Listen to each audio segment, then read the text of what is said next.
বলেছি, সর্বপ্রথম যখন বৈষম্যবিরোধী ছাত্র আন্দোলন সিদ্ধান্ত নেয় তারা বিভাগীয়ভাবে গণভোটের পক্ষে হ্যাঁ প্রচারণা চালাবে, তখনই আমরা প্রশ্ন করেছি এত বড় বৃহৎ কর্মযজ্ঞের অর্থায়ন কি।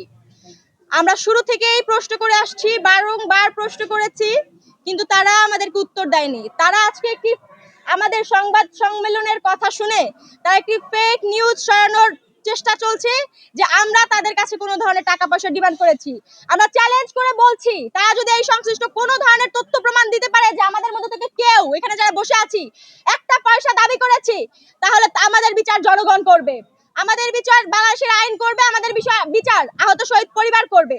আমরা কোনো ধরনের কোনো নেগোসিয়েশনে বসিনি। আমাদের সাথে বারংবার ফোন দিয়ে তারা নেগোসিয়েশন করার চেষ্টা করেছে। আমাদেরকে বিভিন্ন ধরনের এখানে যারা আছি আমাদের জেলা কমিটি থেকে শুরু করে বিভিন্ন কমিটিকে নানা ধরনের ভাবে ফোন দিয়ে প্রেসারাইজ করেছে যাতে তারা এখানে না আসে। এখানে যারা আছি তাদেরকেও নানাভাবে বিভিন্ন ধরনের প্রলোভন দেখানো হয়েছে।